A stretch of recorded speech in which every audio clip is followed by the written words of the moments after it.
Most popular president since George Washington, Roosevelt has turned national politics into theater, challenging every citizen to play a role.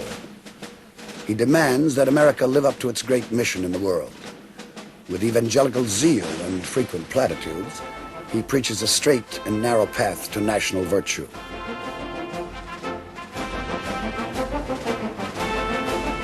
Keep your eyes on the stars, he says, but keep your feet on the ground.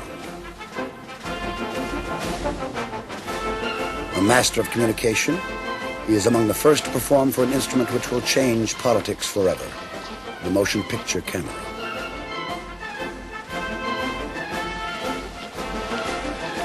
Whether shaking 50 hands a minute in Washington or barnstorming across America, Roosevelt radiates the energies which captivate the country.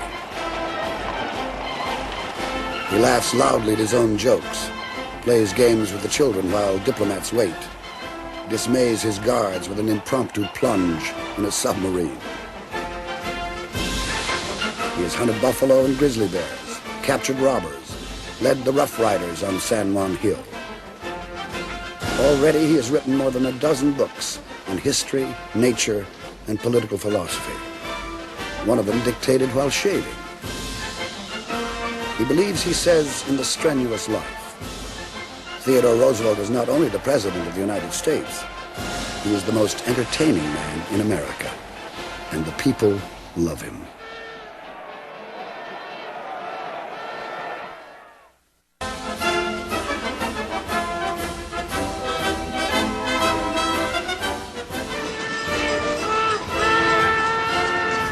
Summer 1902. In the wake of tragedy, the new administration begins cautiously. Even the bosses are reassured. But neither history nor Roosevelt can long stand still. He tours the country seeking public support. From train or platform, he addresses the people's hopes, begins to outline a broad program of national goals and social reforms.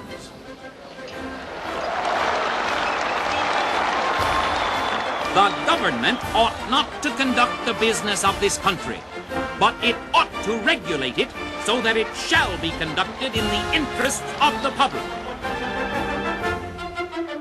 We are suffering from the tyranny of a small minority that is grabbing our coal deposits, our water power.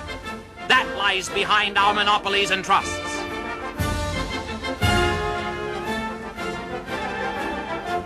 I intend to see that the rich man is held to the same accountability as the poor man.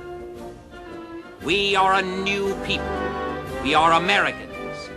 The worst thing that any man can do is to discriminate against fellow Americans because of race, speech, or religion.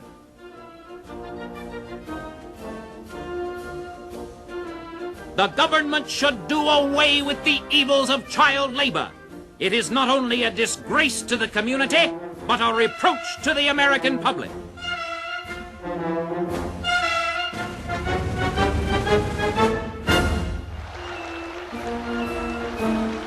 As always, the president's battles make news.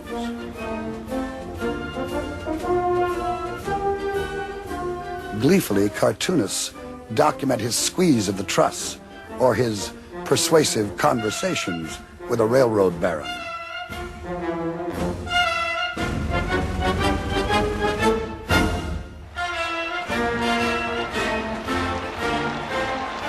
To the growing crowds that welcome him in city after city, Roosevelt gives repeated proof that he will be one of the most dynamic leaders the country has ever seen.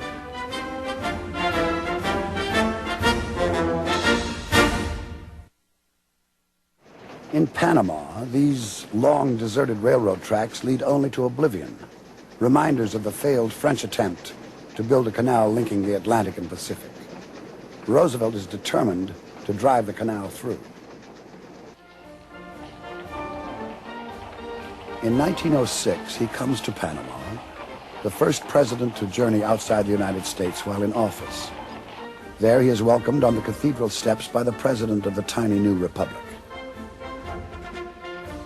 It is the culmination of his most audacious political act.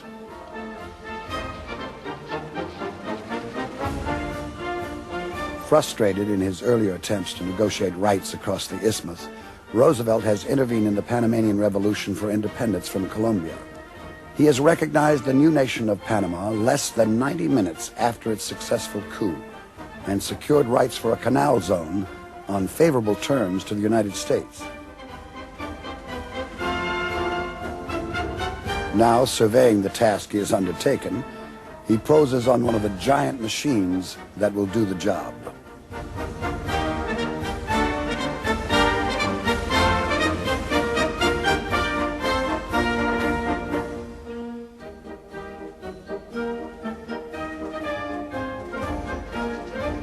In tropical heat and rain, as many as 45,000 workmen will labor for 10 years to build the 40-mile waterway. It is the most massive construction effort ever undertaken on Earth.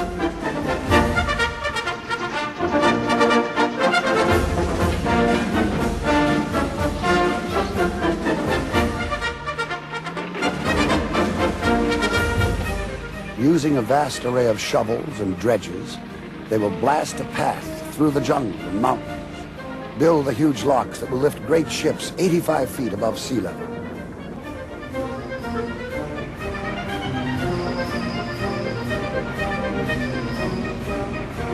All of this is made possible by the defeat of the mosquito, the deadly carrier of yellow fever and malaria.